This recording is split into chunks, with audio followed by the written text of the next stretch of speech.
Hi guys! Welcome back to my YouTube channel. This is Cecile. Kumusta kayo mga ka-anxiety ko dyan? Guys, ito yung share ko ngayon sa inyo. Ano nga ba yung setbacks sa anxiety? At ano nga ba yung nangyayari at mga gagawin natin kung nagkakaroon tayo ng setbacks? Ang setbacks guys, ito yung mga may anxiety na nakakaranas ng pagbabalik sa mga dating mga physical symptoms na naranasan nila noon. Karamihan guys sa mga may anxiety, bumabalik, 'di ba? Yung mga physical symptoms, naging okay sila, nagkaroon sila ng anxiety, nagkaroon sila ng maraming physical symptoms, and then naging okay sila. And then after a while, may mga physical symptoms na dumating o may mga bagong mga physical symptoms. Yun yung tinatawag nating setbacks, guys. Ang setbacks ay hindi ito yung going back. Hindi actually, ang setbacks is not actually yung going back doon sa zero, back to zero anxiety.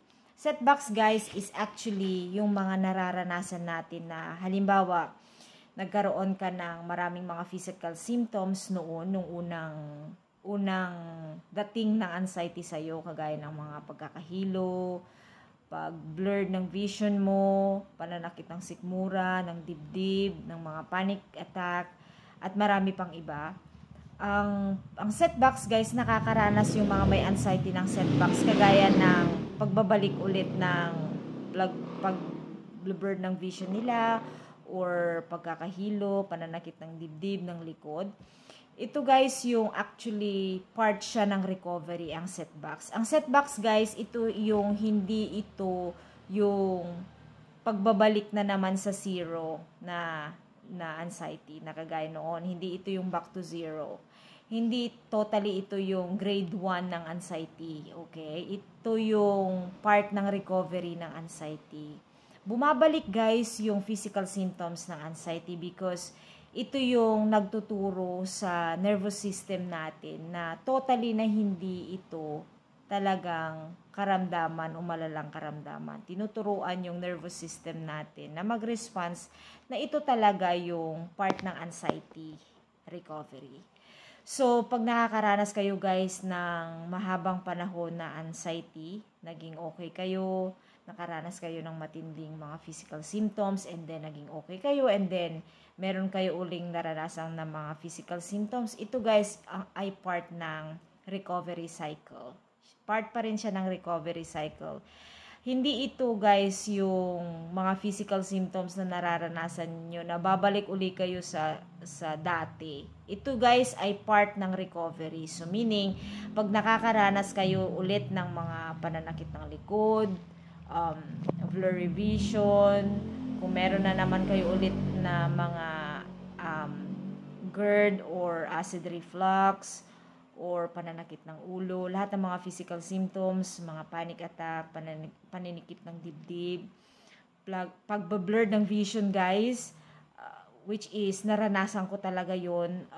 Nung una kong naranasan yung anxiety ko is naging part yun ng aking physical symptoms.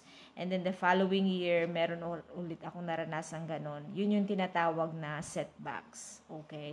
Setbacks is also part ng recovery. Ito guys yung pag-grow natin bilang anxiety sufferer. Ito yung pagkakaroon ulit natin ng more knowledge tungkol sa anxiety. So meaning, pagka nagkaroon kayo ng setbacks, ng mga physical symptoms ulit, or nadagdagan yung mga physical symptoms nyo para kayong nag-back to zero, that's part of setbacks and that's part of recovery. Part yun ng recovery. Hindi ito guys yung isang upuan makaka-recover tayo. Hindi ito guys yung ginamot mo ngayon, bukas okay ka na. Anxiety is a long process. Depende sa iyo yan kung paano mo mamamanage, but sometimes it happen na merong setbacks, okay? Ang setbacks, huwag kayong magugulat or mako-confuse because that's actually part ng recovery. So, whenever yung mga nakakaranas dyan, guys, na whenever you feel bad, and then naranasan nyo ulit yung pananakit ng ulo, pananakit ng dibdib, or panic attack, whatever na physical symptoms ng anxiety, that's part of your setbacks and that's part of your recovery. you're not going back sa zero, guys. I mean, you're not going back into like grade 1 anxiety. Ito, guys, yung part yun ng setbacks ninyo. So, paano kayo mag-response doon sa setbacks? Pag umulit, bumalik yung mga physical symptoms ninyo, and that's you call setbacks, you have to know, kailangan alam nyo guys kung paano na ninyo ma-response yung mga physical symptoms. Kung dati naranasan nyo yun, kailangan alamin ninyo kung ano yung mga dapat gawin. Kaya nga, very important guys sa anxiety na magkaroon tayo ng knowledge, okay? The more knowledge you know about anxiety, about your physical symptoms in the beginning of your process, the more you will recover and the more you know what to do doon sa mga physical symptoms na nararanasan mo or mararanasan mo uli sa setbacks. Okay? Ang setbacks guys, pagka kayo po ay nakakaranas ng setbacks, umulit, may mga dumating ulit na mga physical symptoms, after a while, bumalik ulit dahil na-stress or whatever it is, hindi man kayo na-anxious pero nagkaroon kayo ng setbacks na tinatawag, you should know guys na that's part of your growing bilang isang anxiety sufferer. You grow more than before. Okay, yung mga kaalaman ninyo dati, yung knowledge ninyo before na less, ngayon mataas na yung knowledge ninyo sa anxiety. So know what to do, how to handle yung setbacks na tinatawag.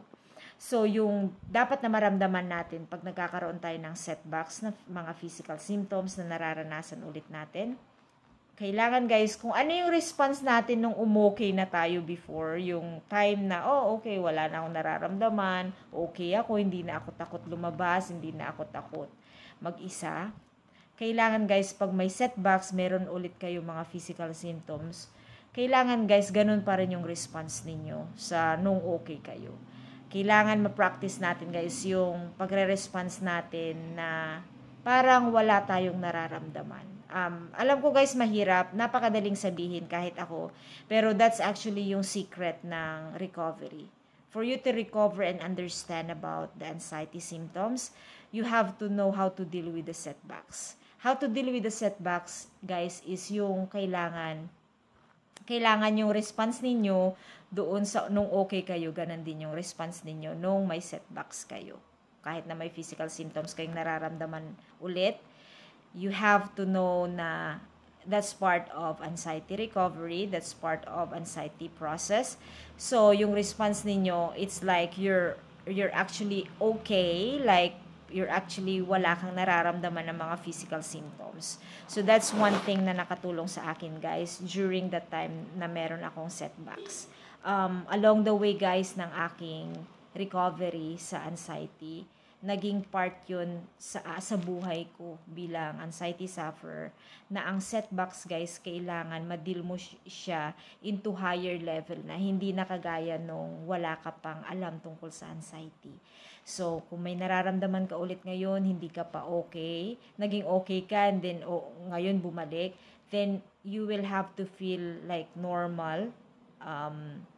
Kahit na mahirap, you have to slowly accept that that's part of setbacks. If it's hard for you guys, pag mahirap sa inyo tanggapin, then you have to practice to teach your nervous system about yung anxiety. Na noon naka-recover ka na noon, naging okay na ka noon. Alam mo na yung response kung paano ka, kung meron kang nararamdaman na blurry vision, depersonalization, meron kang nararamdaman na pananakit ng dibdib, ng likod, ng balikat, kung ano-anong mga muscle tension, kung ano-anong mga pagpapawis ng kamay at paa.